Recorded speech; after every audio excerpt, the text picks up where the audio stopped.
এবং 5 তারিখে জনসমাগম ঘটানোর জন্য একটা ব্যাপক উদ্যোগ নেওয়া হয়েছে সরকারের পক্ষ থেকে, এবং সেখানে বলা হচ্ছে ডক্টর ইউনূস সাহেব ভাষণ দেবেন এবং জুলাই ঘোষণা করবেন।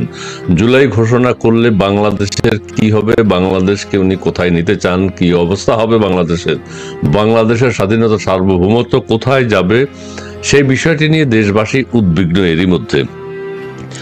আর আরেকটা কথা বলতে চাই, আমরা যে চট্টগ্রামে সাবেক সেনাপ্রধান জেনারেল হারুন ইন্তেকাল করেছেন, তিনি কিভাবে মারা গেছেন, কি কি হয়েছে, তিনি চট্টগ্রাম ক্লাবে কেন গিয়েছিলেন, এই বিষয়গুলো নিয়ে একটু আলোচনা করা দরকার। আমাদের মহামান্য প্রেসিডেন্ট মহোদয় তিনি কি আছেন, বঙ্গভবনে আছেন কি নেই, সেই বিষয়টি আমরা আলোচনা করব। থাকলে তার কি করণীয় উচিত সেটাও কথা বলতে চাই। রংপুরে হিন্দুদের উপর নির্যাতন হচ্ছে, সেটি আপনারা অনেকে জানেন। সংখ্যালঘুদের উপর সারা দেশে বিভিন্ন সময় বিভিন্নভাবে নির্যাতন হয়, সেই বিষয়টি আমরা তুলে ধরার চেষ্টা করব। আর হচ্ছে আগামীকাল 5ই আগস্ট 1 বছর পূরণ হবে বর্তমান অন্তর্বর্তী সরকারের। 5ই আগস্ট 8 তারিখে 1 বছর পূর্ণ হবে, কিন্তু 5ই আগস্ট ঘটনাবহুল একটা দিন, 1 বছর পূর্তি তারা করবে। সেই 1 বছরে কি হতে যাচ্ছে, কি হবে, সেগুলো নিয়ে আলোচনা করব। দর্শক মন্ডলী, আপনারা যারা আমাদের সাথে এরই মধ্যে যুক্ত হয়েছেন, আপনাদের সবাইকে শুভেচ্ছা স্বাগত জানাচ্ছি। আপনারা লাইভটি যদি সম্ভব হয় শেয়ার করে দিবেন। আমাদের চ্যানেল 16 যারা আছেন এবং ফেসবুক পেজে যারা দেখছেন, আপনাদের সবাইকে অনেক অনেক শুভেচ্ছা। আমাদের আজকের গেস্ট আপনারা দেখতে পাচ্ছেন যে অ্যাম্বাসেডর হারুন আল রশিদ। আমি প্রথমে আপনার কাছে জানতে চাইব যে আমাদের দর্শক অনেকে যুক্ত হয়ে গেছেন এর মধ্যে, জেনারেল হারুন কিভাবে চট্টগ্রামে খুন হলেন, নাকি আত্মহত্যা করলেন, নাকি অসুস্থ হয়ে ইন্তেকাল করেছেন, এই বিষয়ে আপনার কোনো মতামত থাকলে আমরা একটু জানতে চাই। জি, তার আত্মার শান্তি কামনা করি, প্রথম কথা হচ্ছে এটি। জি, ধন্যবাদ ইসমাইল ভাই। আগস্ট মাসে প্রথম আপনার সাথে বসলাম মনে হয়। আমি সবার আগে জাতির পিতা বঙ্গবন্ধু শেখ মুজিবুর রহমানের স্মৃতির প্রতি আমার গভীর শ্রদ্ধা নিবেদন করছি। 15ই আগস্ট আমরা সবাই জানি বাংলাদেশের জনককে হত্যার মধ্য দিয়ে, তার পরিবারকে সপরিবারে এই হত্যাকাণ্ডের মধ্য দিয়ে বাংলাদেশের স্বাধীনতার যে চেতনা ছিল তার যে পশ্চাৎগমন, সেটা মাঝে প্রধানমন্ত্রী শেখ হাসিনা চেষ্টা করেছেন, কিন্তু আমরা কেউ এই পশ্চাৎগমনটাকে ঠেকিয়ে রাখতে পারিনি। 1972 সালে জাতির পিতা আমাদেরকে স্বপ্ন দেখিয়েছিলেন যে দেশটা হবে একটা অসাম্প্রদায়িক আপনার গণতান্ত্রিক আধুনিক দেশ। 72 সালের 16ই ডিসেম্বর বোধহয় আমাদের এই সংবিধানটা আমরা গ্রহণ করেছিলাম। চিন্তা করে দেখুন এটা কত বড় একটা স্বপ্ন ছিল, এবং এই স্বপ্নটাকে আপনার ওই দিক থেকে দেখলে আর মানে এটার মহত্ব বা মাহাত্ম্য দুইটাই বোঝা যাবে যে 57টা মুসলিম দেশ বর্তমানে পৃথিবীতে আছে, মুসলিম প্রধান দেশ। কোনো দেশে কিন্তু আপনার আদর্শ আধুনিক গণতান্ত্রিক ব্যবস্থা কায়েম নাই, কোনো দেশেই নেই। একটা মুসলিম দেশও আপনি দেখাতে পারবেন না যেটাতে একটা আধুনিক গণতান্ত্রিক পদ্ধতি আপনার সেখানে কায়েম আছে। কিন্তু আমাদেরকে এই স্বপ্নটা জাতির পিতা দেখানোর পর বাংলাদেশের মানুষের ওই একটা সুযোগ সৃষ্টি হয়েছিল পৃথিবীর বুকে একটা মর্যাদা গ্রহণ করার, যে মর্যাদাটা হবে যে 57টা মুসলিম প্রধান দেশের মধ্যে, বা তখন যদি আরো 2-1টা কম থাকে বা বেশি থাকে, অর্থাৎ পুরো মুসলিম প্রধান বিশ্বে বাংলাদেশ একমাত্র একটা আধুনিক গণতান্ত্রিক রাষ্ট্র। যদি আমরা 72-এর সংবিধানের সেই চেতনাকে বাস্তবায়ন করতে পারতাম, তাহলে বিশ্বের বুকে বাংলাদেশের যে মর্যাদা থাকতো সেটার আপনার রোশনাই বলেন, সেটার যে মূল্য এইটা, এবং তার ফলে আমরা জাতি হিসাবে যে মর্যাদা লাভ করতাম সারা বিশ্বে, সেটা অভাবনীয়, অতুলনীয়। কিন্তু সেই স্বপ্ন আমাদের কখনোই পূরণ হয় নাই। আমরা শুরু করেছি স্বাধীন বাংলাদেশে জাতির পিতাকে হত্যার মধ্য দিয়ে, অর্থাৎ আমরা যে একটা সাম্প্রদায়িক রাষ্ট্র থেকে একটা অসাম্প্রদায়িক রাষ্ট্রে পদার্পণ করব, এই জিনিসটা রাষ্ট্র গঠনের অর্থাৎ স্বাধীনতা 3.5 বছরের মধ্যে তারা শেষ করে দিল জাতির পিতাকে হত্যা করে। শুরু হয়ে গেল আপনার যেই ভারত বাংলাদেশের স্বাধীনতা যুদ্ধে আপনার তাদের হাজার হাজার সৈন্যকে মেরে প্রধানমন্ত্রী ইন্দিরা গান্ধী আপনার সারা বিশ্ব ভ্রমণ করে সোভিয়েত ইউনিয়নের সাথে চুক্তি করে বাংলাদেশের স্বাধীনতাকে উনি ত্বরান্বিত করেছেন। কিন্তু আপনি দেখবেন এই নিমক হারাম জাতি এই সাম্প্রদায়িকতাকে এমনভাবে গড়ে তুলেছে। আমি দেখলাম যে বাংলাদেশের কোথাও কিন্তু দেখেন ইন্দিরা গান্ধীর নামে একটা রাস্তাও নাই। একটা রাস্তা বোধহয় ওই একটা গলি আছে ফার্ম গেটের দিকে, যে সেটা ইন্দিরা, এখন কি সেটা ওই ইন্দিরার নামে না কার নামে আমি এটা কিন্তু জানি না। ও আচ্ছা আচ্ছা আচ্ছা আচ্ছা, যদিও থাকে এটা আপনার অপমান করা হয়েছে ইন্দিরা গান্ধীকে। আর যে কয়েক হাজার যে ভারতীয় সৈন্য আমাদের জন্য জীবন দিল, তাদের নামে কি আমাদের দেশে একটা স্মৃতিস্তম্ভ আছে? কিচ্ছু নাই। অর্থাৎ দেখেন আজকে বাংলাদেশে জঙ্গিরা বাংলাদেশটাকে শাসন করছে। বাংলাদেশকে প্রধানমন্ত্রী শেখ হাসিনা আপনার যেই উচ্চতায় নিয়ে এসছেন, বিশেষ করে অর্থনৈতিক সমৃদ্ধির মাধ্যমে, সেগুলোর সবকিছু তারা ভোগ করছে। আপনার মেট্রো রেল বলেন, রেল লাইন বলেন, ঢাকা শহরের যেসব বড় বড় অবকাঠামো, পদ্মা সেতু, এবং দরিদ্র মানুষগুলাকে উনি যে ধরনের আর্থিক সহায়তা দিয়েছেন, তাদের বাড়ি করে দিয়েছেন। হ্যাঁ, লক্ষ লক্ষ গৃহহীন মানুষ শেখ হাসিনার আমলে গৃহ পেয়েছে। এর সব কিছু সুযোগ এই ইউনূস সরকার গ্রহণ করছে, ভোগ করছে, কিন্তু কোনো কিছু জাতিকে দিচ্ছে না। কিন্তু আমরা দেখছি যে এই সুযোগটাও কিন্তু যদি প্রধানমন্ত্রী ইন্দিরা গান্ধী, ভারত সেই সময় আমাদের যদি দেশ শাসনের সহযোগিতা না দিতেন, তাহলে কত বছর লাগতো বাংলাদেশ স্বাধীন হইতে, বা আদৌ হতো কিনা এইটা কিন্তু আমরা জানি না। কিন্তু জিনিসটা দেখেন, ওরাও এটাকে নিয়ে গেছে, জঙ্গিরা, হিন্দু ঘৃণা যারা করে, ভারত বিদ্বেষ যারা করে, যে ইন্ডিয়া তার স্বার্থে আপনার এই পাকিস্তানকে ভাগ করেছে। অর্থাৎ সে একটা ঘৃণার জায়গা থেকে জিনিসটাকে দেখে, যে দেশটাকে স্বাধীনতার জন্য যে এত হাজার ভারতীয় সৈন্য প্রাণ দিল, একটা রাষ্ট্র সেই পরাশক্তির আমলে একটা পরাশক্তির সাথে আপনার চুক্তি করে বাংলাদেশের মুক্তিযুদ্ধে এগিয়ে আসলো।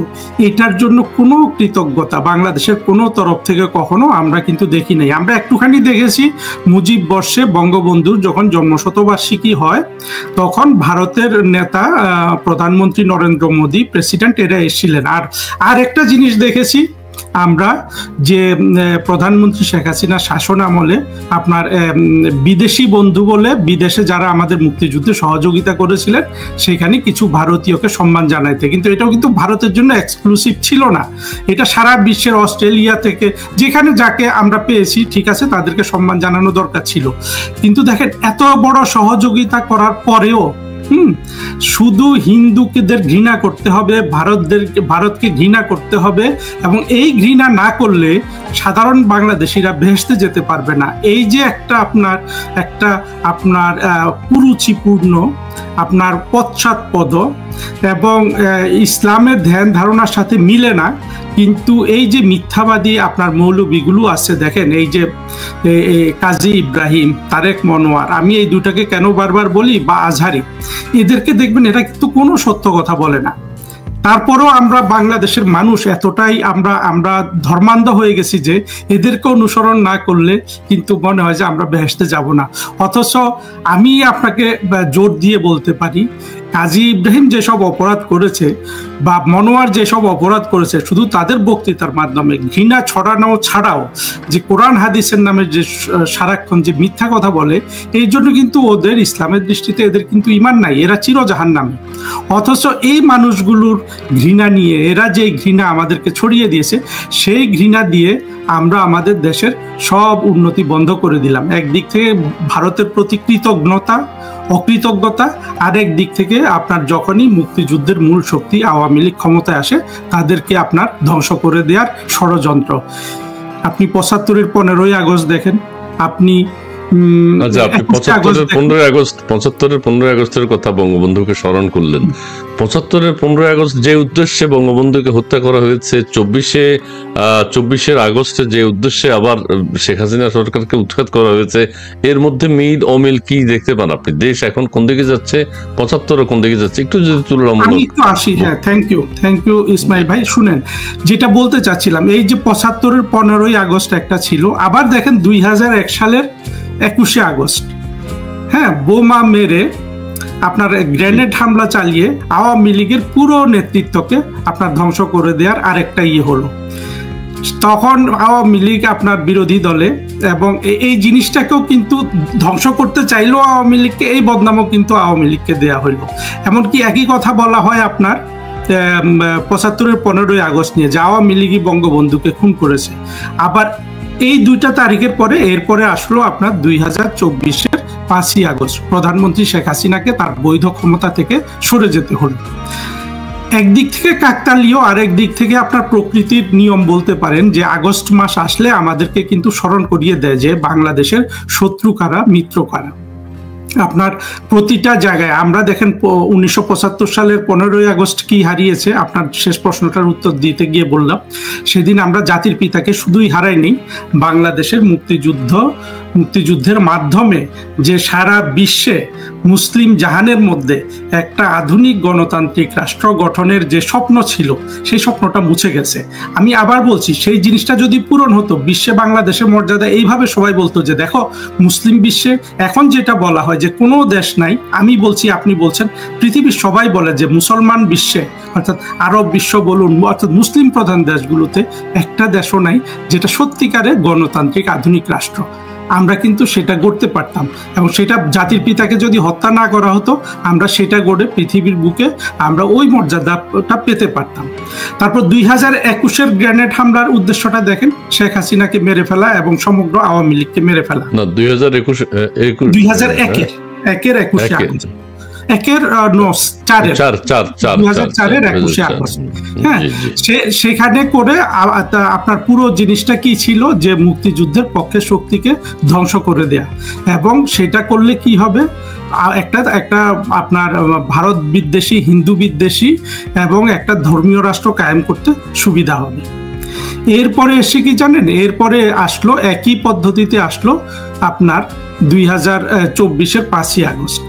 এখন আমরা যদি জিনিসটা দেখি, কিভাবে দেখি, আপনি দেখেন আমরা কি হারালাম, আপনি যেটা বললেন কি পেতে পারতাম, এটার পার্থক্যটা বোঝা যায় যদি আমরা গত 1 বছরে ইউনূসের আমলে বাংলাদেশ যেভাবে চলেছে সেটাকে যদি আমরা একটু মূল্যায়ন করি। আমরা এর আগে আপনার প্রধানমন্ত্রী খালেদা জিয়ার শাসন দেখেছি 1991 থেকে 96 পর্যন্ত। তারপরে আমরা তারেক রহমান সাহেবের আপনার পরোক্ষ শাসন দেখেছি 2001 থেকে 2006 পর্যন্ত। অর্থাৎ তারেক রহমান সাহেব সরকার প্রধান হলে কি করবেন সেটা উনি 2001 থেকে 6-এর মধ্যে কিন্তু উনি দেখিয়ে দিয়েছেন। কারণ ওই সরকারটা, প্রধানমন্ত্রী খালেদা জিয়া যদিও প্রধানমন্ত্রী ছিলেন, উনি হয়ে গিয়েছিলেন একটা আপনার শুধু শিখণ্ডী। রাষ্ট্র চলেছে কিন্তু তারেক রহমানের পরিকল্পনায় এবং ওনার পরিচালনায়। সেখানে আমরা দেখলাম 21শে আগস্ট। আপনার 21শে আগস্ট বাংলাদেশের রাজনীতিতে এই মুক্তিযুদ্ধের পক্ষে এবং বিপক্ষে শক্তির যে মেলবন্ধন হওয়ার একটা সুযোগ ছিল, অর্থাৎ আপনার মুক্তিযুদ্ধের পক্ষের আওয়ামী লীগ, মুক্তিযুদ্ধের বিপক্ষে আদা ইসলামিক রাষ্ট্র কায়েম করতে চাওয়া বিএনপি, এদের মধ্যে একটা আপনার এক ধরনের সহাবস্থানের স্বপ্ন কিন্তু এই 21শে আগস্ট কিন্তু ধ্বংস করে দেয়া হলো 2004 সালের। হ্যাঁ, তারপরে আর কিন্তু এই দুই শক্তির মধ্যে মিলনের কোনো সুযোগ আর আসলে দেখা যায়নি। গত 1 বছরেও দেখা গেছে যে বিএনপি বলুন, জামাত বলুন, আওয়ামী লীগের বিরুদ্ধে, অর্থাৎ 2024 সালের আপনার এই জুলাই আগস্টের এই অনাচারে যারা যারা যুক্ত হয়েছে, তারা বামপন্থী হোক, ডানপন্থী হোক, ইসলামিক পন্থী হোক, এদের যে কারো বাংলাদেশের প্রতি কোনো দায়বদ্ধতা নাই, প্রেম নাই, সেটা কিন্তু গত 1 বছরে ইউনূসের আমলে আমরা প্রমাণ পেয়ে গেলাম। ইউনূস আমাদের কি দিল? ইউনূস দিল ঘৃণা। নতুন করে আপনার ভারত ঘৃণা বৃদ্ধি পেল, নতুন করে হিন্দু ঘৃণা বৃদ্ধি পেল। গত 1 বছরে আপনি জানেন যেইভাবে বাংলাদেশের ধর্মীয় সংখ্যালঘু হিন্দুদের উপর অত্যাচার হয়েছে, সেটা কিন্তু আগের সব রেকর্ড ভঙ্গ করে ফেলেছে।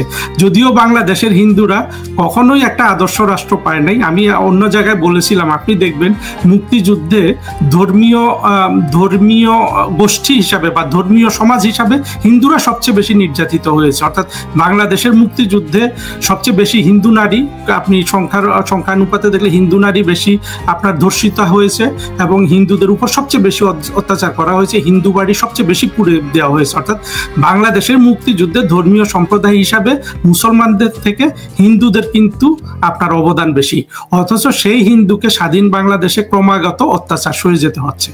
তারপরেও যখন আওয়ামী লীগ ক্ষমতায় থাকে তারা এক ধরনের আপনার মনস্তাত্ত্বিক প্রোটেকশন পায়, কারণ হলো আওয়ামী লীগ অন্তত কাগজে কলমে ৭২-এর সংবিধানের প্রতি এক ধরনের আপনার আনুগত্য দেখায়, যদিও সেটা আসলে বাস্তবায়ন করা সম্ভব হয় না বা সেটা বাস্তবায়ন করার মতো প্রজ্ঞার পরিচয় আমরা আওয়ামী লীগ থেকে পাই নাই।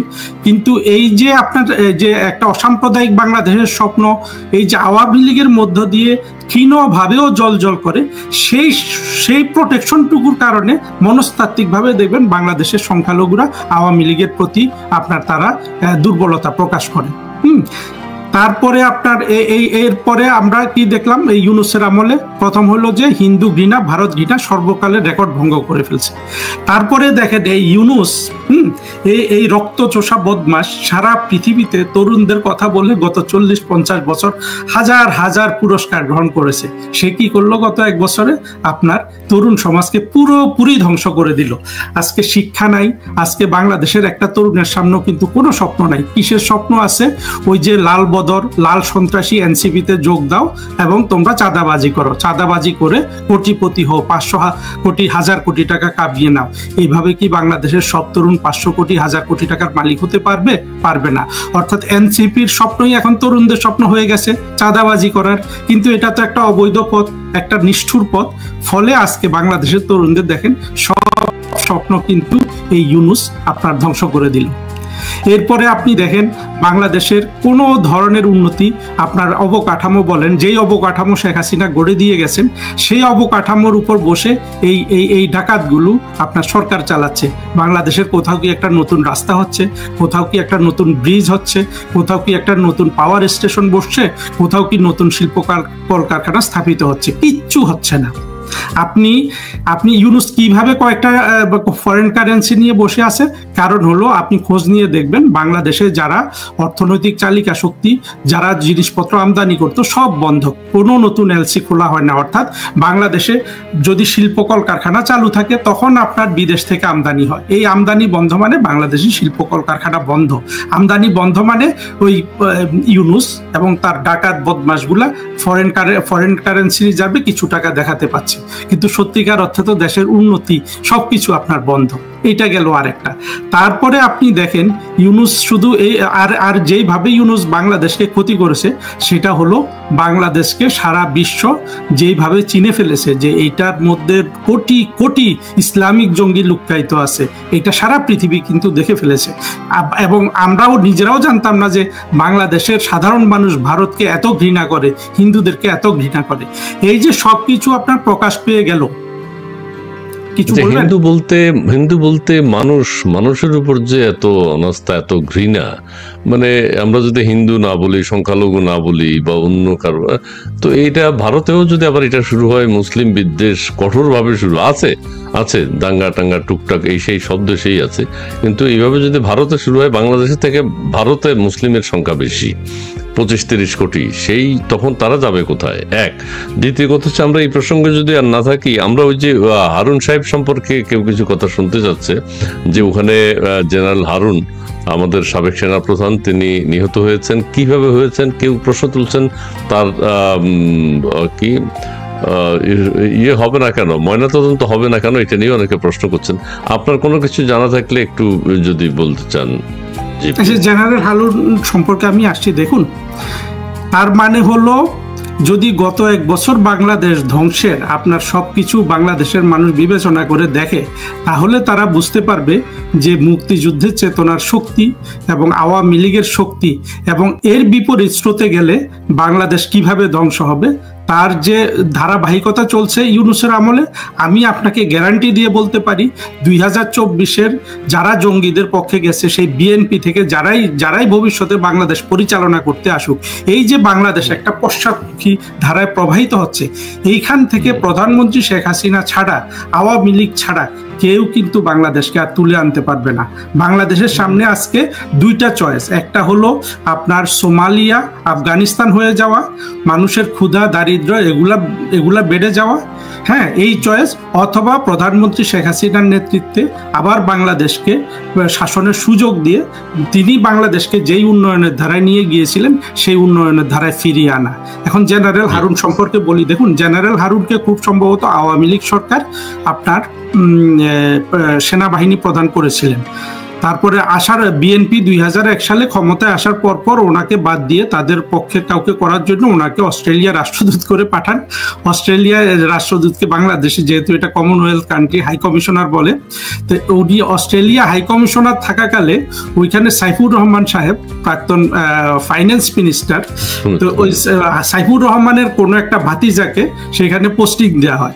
তো পোস্টিং দেওয়ার ফলে হারুন সাহেব আর এই ভাতিজার মধ্যে কোনো একটা গন্ডগোল হয়। হারুন সাহেব ওইখানে কিন্তু বেশি দিন রাষ্ট্রদূত থাকতে পারেননি, ওনাকে কিন্তু ওই আপনার কিছুদিনের মধ্যে উইথড্র করে খালেদা জিয়া সরকার নিয়ে আসে।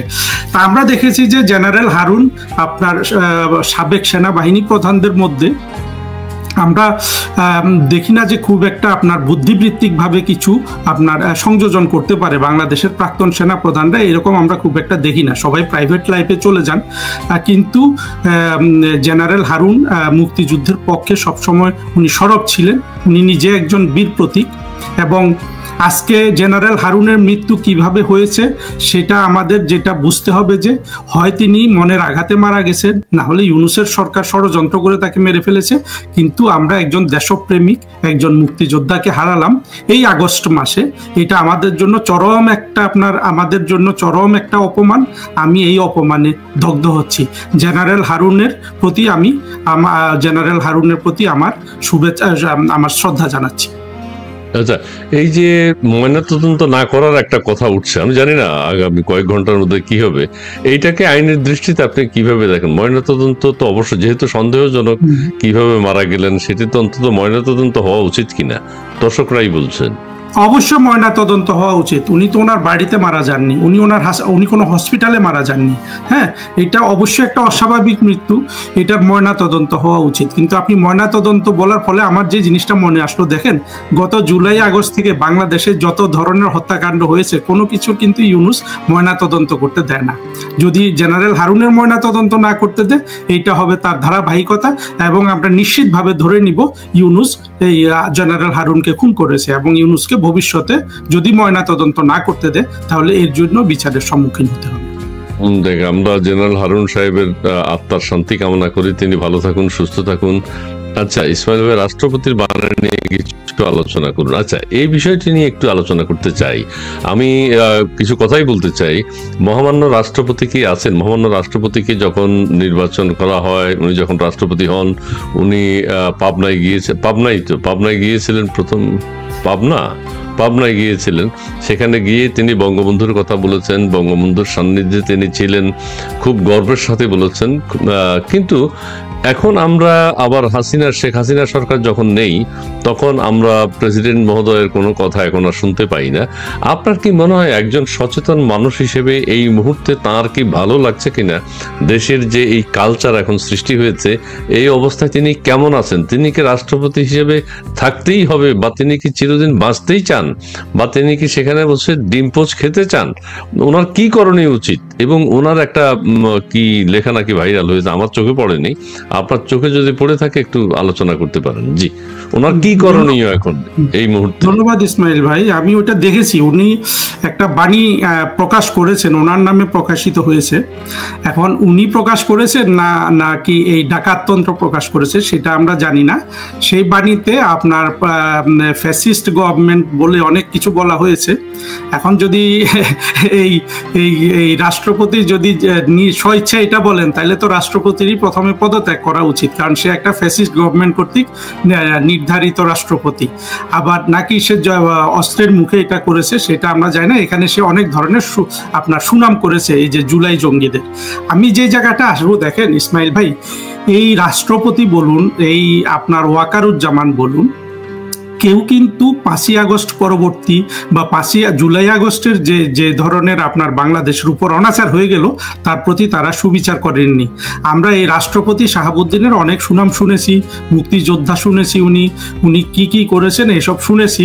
হ্যাঁ, অবশ্য ওই উনি ইয়েতে আপনার কি বলে দুদক দুর্নীতি দমন কমিশনে থাকা অবস্থায় উনি পদ্মা সেতু নিয়ে যে ষড়যন্ত্রটা হয়েছিল সেই সময় একটা বলিষ্ঠ ভূমিকা রেখেছেন, এটাও আমরা দেখেছি। আবার পাশাপাশি আমরা এও শুনেছি যে উনি কোটি কোটি টাকা বানিয়ে নিয়েছেন দুদক থেকে। যদি সত্যি সত্যি আমি দেখেন ইসমাইল ভাই, আমি মনে করি বাংলাদেশের মুক্তিযুদ্ধের প্রতি আপনার যদি প্রতিশ্রুতি থাকে, আপনি সবার আগে মনোযোগ দেবেন মুক্তিযুদ্ধের চেতনা বাস্তবায়নে, টাকা কামানোতে না। যাক, এটা যেহেতু আমরা জানি না, এ নিয়ে বেশি বললাম না, কিন্তু রাষ্ট্রপতি শাহাবুদ্দিনের প্রকৃত চরিত্র ফুটে ওঠার যে সুযোগ ওঠার সামনে এসেছিল সেটা ছিল এই জুলাই আগস্টের অনাচার এবং তার তৎপরবর্তী 1 বছর। সেইখানে রাষ্ট্রপতির কোনো ভূমিকা আমরা কিন্তু দেখিনি। রাষ্ট্রপতি যেন তার চাকরিটাকে বেশি গুরুত্ব দিচ্ছেন, এটাই আমাদের কাছে মনে হচ্ছে। কি অর্থাৎ এই রাষ্ট্রপতি শাহাবুদ্দিন বঙ্গভবনে থাকলো কি থাকলো না, উনি জীবিত আছেন না মৃত্যুবরণ করেছেন, এগুলো নিয়ে আসলে আমাদের আর কোনো আগ্রহ নাই। কারণ হলো জীবনে আপনার অনেক সময় অনেক ধরনের আপনার সিদ্ধান্ত নেওয়ার সময় আসে, ভূমিকা রাখার সময় আসে, দুর্ভাগ্যজনক সময় আসে, আপনার সুসময় আসে। যে যখনই আসুক, যখনই আপনি আপনার পদের মর্যাদা করতে পারছেন না, তখন বুঝতে হবে যে আপনি মানুষ হিসাবে সঠিকভাবে বেড়ে উঠেননি। আমি বলবো জেনারেল ওয়াকারেরও সুশিক্ষা নাই, এই আমাদের এই রাষ্ট্রপতিরও সুশিক্ষা নাই। সুশিক্ষা বলতে আপনি যদি আলোকিত এবং সুশিক্ষিত মানুষ হন, এক নির্দিষ্ট সময়ে আপনি জ্বলে উঠবেন। আপনি হ্যাঁ মরে যেতে পারেন, মানুষ তো মরেই যায়, কিন্তু আপনি মর্যাদা নিয়ে মরবেন। হ্যাঁ, আপনি আর এরা সবাই কিন্তু বয়স্ক, সেনাবাহিনী প্রধানের হয়তো বয়স একটু কম, কিন্তু রাষ্ট্রপতি তো নিশ্চিত 70 হয়ে গেছে তার, বা তারও বেশি, 70 প্লাস। এই লোকটার হারানোর কি আছে? সে যদি একটা কঠোর ভূমিকা নিত বাংলাদেশের মুক্তিযুদ্ধের পক্ষে, স্বাধীনতার পক্ষে, আমরা কিন্তু তাকে চিরজীবন আপনার স্মরণ করতাম। এখন কিন্তু এই রাষ্ট্রপতি মরে যাবে, আর 10টা রাষ্ট্রপতির মতো আমরা তাকে ভুলে যাব। আমাদের তাকে স্মরণে রাখার কোনো কারণ নাই। এটা তার দুর্ভাগ্য হতে পারে যে তার সময় একটা জরুরি একটা ক্রিটিক্যাল সময় তার সময়ে তৈরি হয়েছিল, কিন্তু এই দুর্ভাগ্যের সময়ে ক্রিটিক্যাল সময় দাঁড়ানোই তো মানুষের আপনার পরিচয়। আচ্ছা হারুন সাহেব, আমি এই যে ধানমন্ডি 32 মাহফুজ আলম বলেছে 1-11 পদ্ধতি শুনতে পাচ্ছি, এই আওয়াজ বেশি জোরে হচ্ছে না, আমরা তো শুনতে পাই না, উনি কিভাবে শুনতে পাইলেন? তাহলে এতদিন হয় নাই কেন? দেশটা ধ্বংস হয়ে গেছে, এখন 1-11 শব্দ শুনতে পাচ্ছেন। এটা নিয়ে অতিথির বক্তব্য, এই যে মাহফুজ আলম এই কথাটা বলেছে, এটা আমি দেখেছি। এখানে নিচে বোধহয় সে লিখেছে যে জুলাই জঙ্গিরাই জিতবে, এটা বলে আপনার আমি যতটুকু দেখেছি। এগুলো কি জনগণকে বিভ্রান্ত করার জন্য এইসব খবর প্রচার হয় না কি? এটা আগেও শুনতে পাচ্ছি, গৃহযুদ্ধ 1-11 পদধ্বনি নাকি শুনতে পায়, এখন এটা কি পদধ্বনি? দেখুন, এইরকম সময় সবাই সবার মতো করে বিশ্লেষণ করবে, গুজব ছড়াবে, যে যার যার পক্ষে আপনার পরিস্থিতিকে টানার চেষ্টা করবে। আমি এই সুযোগে শুধু জেনারেল ওয়াকারুজ্জামানকে একটা কথা বলে দিতে চাই যে আপনার জন্য এখনো কিন্তু সময় আছে, আপনি স্বাধীন বাংলাদেশের মুক্তিযুদ্ধের পক্ষের একজন সেনাপতি হিসাবে দাঁড়ানো। সেটা যদি দাঁড়ান তাহলে আপনি কিন্তু নিরাপদ জীবন কাটাতে পারবেন। কিন্তু আপনি যদি সেই পক্ষে না থাকেন, আপনি যত বছরই বেঁচে থাকুন, আপনি আর পৃথিবীতে নিরাপদ জীবন কাটাতে পারবেন না, সম্মানের জীবনও কাটাতে পারবেন না। আপনি প্রেসিডেন্টের কথা যেটা বললেন, প্রেসিডেন্টের আত্মপরিচয়, সম্মান, সেনাপ্রধানের তো তাই একই অবস্থা, সেনাপ্রধানও তো একদম বিতর্কিত হয়ে গেছেন এখন। সেনাবাহিনী প্রধান তার চেয়েও বেশি, কারণ হলো রাষ্ট্রপতিকে আমরা মোরাল জায়গা থেকে দোষ দিতে পারি, কিন্তু রাষ্ট্রপতির তো আসলে ফিজিক্যালি কোনো ক্ষমতা নেই, কিন্তু সেনাবাহিনী প্রধানের তো আছে। তার ডিসপোজালে আপনার বাংলাদেশের সবগুলো সামরিক বাহিনী। হ্যাঁ, যেহেতু বাংলাদেশের সেনাবাহিনী সামরিক বাহিনী হিসাবে প্রধান, তিনি চাইলে নৌবাহিনী, বিমান বাহিনী সবাইকে একত্রিত করে মুক্তিযুদ্ধের পক্ষে কিন্তু অবস্থান নিতে পারেন। এবং আমি যেটা বলতে চাচ্ছি যে তার জন্য এখনো সুযোগ আছে এই ওয়াকারুজ্জামান সাহেবের প্রতি। এখন ইতিহাসের উনি কি আপনার এই ইতিহাসের পক্ষে থাকবেন, না এতদিন যেভাবে তিনি ইতিহাসের বিপরীতে গা ভাসিয়েছেন সেইভাবে থাকবেন? হ্যাঁ, ইতিহাস তাকে কিভাবে লিপিবদ্ধ করবে এই জিনিসটা এখনো তার হাতে আছে, কিন্তু রাষ্ট্রপতির কাছে যেটা আছে সেই ক্ষমতাটা অনেক সংকুচিত। সেনাপতি ওয়াকারুজ্জামানের হাতে যেটা আছে সেটা অনেক বেশি শক্তিশালী। রাষ্ট্রপতির চেয়ে ওনার অনেক বেশি, রাষ্ট্রপতির চেয়ে ওনার অনেক বেশি ক্ষমতা আছে। 3 বাহিনীর প্রধান মিলে একটা দেশকে বাঁচানোর, এখন 3 বাহিনী মিলে দেশকে বাঁচানোর কোনো সম্ভাবনা কি আপনার মনে হয়? 1 বছরে যে ভাঙচুরের উন্নতি হয়েছে আমাদের দেশে, যে মবের উন্নতি হয়েছে, যে সমস্ত কিছু যে উন্নতি, গোপালগঞ্জের যে আক্রমণ লজ্জাজনক দেশের সবার মানুষ, সব মানুষের সামনে, সেই ক্ষেত্রে আপনি কি মনে করেন সেনাপ্রধান কোনো এবং 2023 সালে তিনি যখন ক্ষমতা গ্রহণ করেন, তাকে যখন সেনাপ্রধান বানানো হয়, তখন তিনি কিন্তু বঙ্গবন্ধুর কথা বলেছিলেন, স্বাধীন সার্বভৌম বাংলাদেশের কথা বলেছিলেন। এখন আবার তিনি অন্য কথা বলছেন, ভুলে গেছেন সেটা। তো এইরকম একজন চরিত্রের মানুষ কি আপনার মনে হয় দেশের?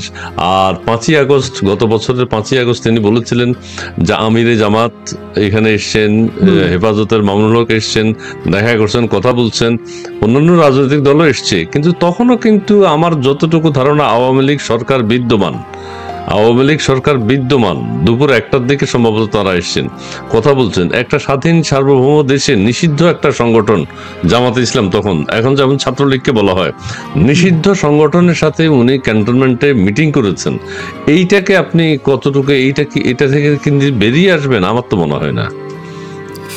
অবশ্যই উনি বেরিয়ে আসবেন না, কিন্তু যদি উনি বুঝতে পারেন যে, এবং যেটা সত্য, আসলে তো যেই পক্ষ উনি নিয়েছেন এই পক্ষ পরাজিত হবে, এই পক্ষ পরাজিত হয়ে গেছে। কিভাবে হয়েছে এটা আমি বারবার বলেছি, আবার আপনাকে একবার স্মরণ করিয়ে দিতে চাই। আপনি দেখেছেন যে গত বছরের জুলাই আগস্টের অনাচারের পরে, ইউনূস ক্ষমতায় বসার পর, ওই যে শীর্ষ সন্ত্রাসী পিনাকি গফুর নামে যে লোক আছে বাংলাদেশে, যে গফুর নামে নিজেকে আপনার একটা করেছিল, নাটক করেছিল যে হয়ে গেছে, সে অপহরিত হয়ে গেছে, সে ফরহাদ মজা। তারপরে আপনার এই যে মাহমুদুর রহমান, তারপর আপনার তাজ হাশমি, একটা 70-75 বছরের উন্মাদ বৃদ্ধ, এরা সবাই ইউনূসকে ডাকছিল যে আপনার হাতে হলো নেপোলিয়নের তরবারি, অর্থাৎ আপনি কেন সব আওয়ামী লীগকে মেরে ফেলছেন না, মুক্তিযুদ্ধের পক্ষে সব মানুষকে মেরে ফেলছেন না। আজকে জেনারেল হারুনকে হয়তো তারা মেরে ফেলেছে, আমি জানি না, কিন্তু জেনারেল হারুনকে মারতে পারবে, বাংলাদেশের যে 8-10 কোটি মুক্তিযুদ্ধের পক্ষে শক্তি আছে তাদের সবাইকে তো মারতে পারবে না। এই যে সবাইকে মারতে না পারার যে অক্ষমতা, সেইখানে কিন্তু আপনার জুলাই আগস্টের এই জঙ্গি উত্থান ব্যর্থ হয়ে গেছে। এটাকে বিপ্লব বলুন, যাই বলুন, এই ব্যর্থতার পর এটার পরাজয় শুধু সময়ের ব্যাপার। সুতরাং জেনারেল ওয়াকার যেই পথ এই পর্যন্ত বেছে নিয়েছেন সেটা কিন্তু পরাজয়ের পথ, ওনার পরাজয়, ওনার আদর্শের পরাজয়। এখন সেটা যদি উনি বুঝতে পেরে, উনি যদি মুক্তিযুদ্ধের পক্ষের শক্তির উনি যদি আপনি উত্থান দেখতে পান, তাহলে হয়তো উনি তিনি পরিবর্তিত হতেও পারেন। অনেক সময় মানুষ আপনার কি বলে ভয়েও কিছু করে। এখন যদি উনি যোগ বিয়োগে যেহেতু অত্যন্ত পাকা, আমি মোটা গর্দান দেবপ্রিয় যতটা যোগ বিয়োগে খারাপ, এই সেনাপ্রধান যোগ বিয়োগে মনে হচ্ছে ততটাই ভালো। সুতরাং ভালো হলেও আমি কিন্তু ওনাকে ওই জিনিসটা স্মরণ করিয়ে দিতে চাই যে বাংলাদেশে আপনারা যে জঙ্গিবাদ নিয়ে এসছেন এই জুলাই আগস্টে, সেনাবাহিনীর অনেক কথা শুনি এবং প্রতিটা কথাই কিন্তু এই জঙ্গিদের পক্ষে এবং তাদের সবকিছু, কিন্তু এটা পরাজিত হবে। এখন জেনারেল ওয়াকার কি পরাজিত শক্তির পক্ষে থাকবেন, নাকি উনি চাইবেন যে যারা বিজয়ী হবে তাদের পক্ষে আসতে? যদি এই অনুধাবন আসে তাহলে হয়তো উনি কিছু করতে পারেন, আমি আপনার প্রশ্নের উত্তরে যেটা বলতে পারি, অথবা তিনি এই পক্ষেই থাকবেন, কিন্তু বিজয় হবে মুক্তিযুদ্ধের বাংলাদেশের, এটাই সুনিশ্চিত। জি জি, ধন্যবাদ। আমরা শেষের দিকে চলে এসেছি, আর আমি প্রিয় দর্শক আপনাদের জ্ঞাতার্থে একটু জানিয়ে রাখি, বাংলাদেশ সময় রাত 11টায় আমরা দুইজন অতিথিকে নিয়ে বসবো, এবং সেখানে আমরা 35% যে আমেরিকার ট্যারিফ, সেটা আমরা কতটুকু লাভবান হয়েছি, কতটুকু ক্ষতিগ্রস্ত হয়েছি, সেটা নিয়ে বিশ্লেষণ হবে। আপনারা যারা যুক্ত হবেন ধন্যবাদ জানাবো, আপনারা যুক্ত হবেন আশা করি। সেই এখানে বিশ্লেষণ করা হবে যে আসলে আমরা লাভবান হয়েছে কিনা, ক্ষতিগ্রস্ত হয়েছে। আর হারুন সাহেবের কাছে আমার সর্বশেষ প্রশ্ন, এরপরে আমরা শেষ করে দিব, আরেকটা লাইভে যাবো 11টার সময়, সেটা তো 5ই আগস্ট আগামীকাল। এই যে কেউ বলছেন খুব একটা ভয়ঙ্কর দিন, কেউ বলছেন দেশকে ধ্বংসের একেবারে শেষ দিন। হ্যাঁ, ইউনূস সাহেব সেখানে বক্তব্য দেবেন, জুলাই ঘোষণাপত্র পাঠ করবেন তিনি, এবং সারা বাংলাদেশ থেকে হাজার হাজার লক্ষ লক্ষ মানুষকে আনার একটা উদ্যোগ নিয়েছেন। ঢাকা শহরে এমনিতেই বসবাসের অযোগ্য মানুষের সংখ্যা অনেক বেশি, প্রয়োজনের তুলনায় অনেক মানুষ। সেই ক্ষেত্রে এই যে কোটি কোটি লক্ষ লক্ষ মানুষকে আনা, 5 তারিখে কি ঘটতে যাচ্ছে, আপনার যদি কোনো একটা বক্তব্য থাকে একটু বলবেন প্লিজ। দেখুন, বরাবরের মতো আমি অ্যাডভান্স কিছু বলি না, আমি শুধু ইতিহাসের নিরিখে আমি পরিস্থিতিগুলো বিশ্লেষণ করি। ইউনূস দেখেন অনেকগুলা, ইউনূস গত এক বছরে কোথাও একটা সত্য কথা কিন্তু বলেনি। আপনি আমাকে দেখাতে পারবেন না, ইউনূসের পক্ষের কোনো লোক আমাকে দেখাতে পারবে না। এবং কিছুদিন আগে তারা একটা নাটক করেছে যে আপনার বসুন্ধরা সিটিতে নাকি শত শত আপনার আওয়ামী লীগের লোকজন আপনার ট্রেনিং নিচ্ছে। এই ধরনের গাঁজাখুরি গল্প এরা কিন্তু প্রচুর চালাচ্ছে। কালকে ওরা দেখেন ওদের পক্ষে যে কোনো জনসমর্থন নাই, তার প্রমাণ হলো তারা আগেই ট্রেন বরাদ্দ করে রেখেছে সারা বাংলাদেশ থেকে জঙ্গিদের নিয়ে আসার জন্য। তো কি হবে না হবে, সে বোমা মেরে 500 মানুষ মেরে ফেলবে, কি করবে, এগুলো হয় কি যে কোনো কিছু ইউনূস থেকে আপনি আশা করতে পারেন। অর্থাৎ ইউনূসের পক্ষে আপনি শুধু একটা প্রেডিকশন, একটা ভবিষ্যৎবাণী করতে পারবেন, আউট অ্যান্ড আউট একটা ক্রিমিনাল, অর্থনৈতিকভাবে ক্রিমিনাল, মানসিকভাবে ক্রিমিনাল, চরিত্রগতভাবে একটা ক্রিমিনাল। যখন এত বড় একটা ক্রিমিনাল রাষ্ট্র চালায়, রাষ্ট্রকে তার পকেটের সম্পত্তি হিসাবে ব্যবহার করে, শুধু যেটা বলা যায় সে সহজেই কামড় ছাড়বে না, কারণ লোভ হলো ইউনূস আর লোভ, এই দুইটা একটা সমার্থক জিনিস। এই লোভের ফাঁদে পড়ে যেই মানুষ ক্ষমতা গ্রহণ করে একটা দরিদ্র রাষ্ট্র থেকে, যে তার এনসিপির প্রতিও তো সে সুবিচার করে নাই, যেভাবে সে 10,000 কোটি টাকা পরিমাণের অর্থনৈতিক লাভ বাংলাদেশ থেকে নিয়ে নিয়েছে। সুতরাং বাংলাদেশে ভবিষ্যতে এই মুক্তিযুদ্ধ বিরোধীরাও হয়তো খেলতে পারে নিজেদের সাথে, একদিকে থাকবে আপনার ইউনূস, অন্যদিকে মৌলবাদীরা, আর পেছনে তো বিএনপি আছেই। আমি এই বর্তমানে যা হচ্ছে এটা এদের মধ্যে ক্ষমতা ভাগাভাগির দ্বন্দ্ব হিসাবে দেখি। এবং এরা যে এখনো মারামারি করছে না, কারণ হলো যে সময়টা খুব বেশি আগের না, যখন তারা বুকে বুক মিলিয়ে দিয়েছিল ষড়যন্ত্রের সাথে, সেটা মাত্র 1 বছর গেছে। 1 বছরের মাথায় তো আপনার একে অপরের উপর মানে ইট মারতে পারছে না, কারণ হলো যে লজ্জা লাগছে। কিন্তু যদি এটা বেশি দিন চলে, ভবিষ্যতে হয়তো তারাই কামড়াকামড়ি করবে, মারামারি করবে।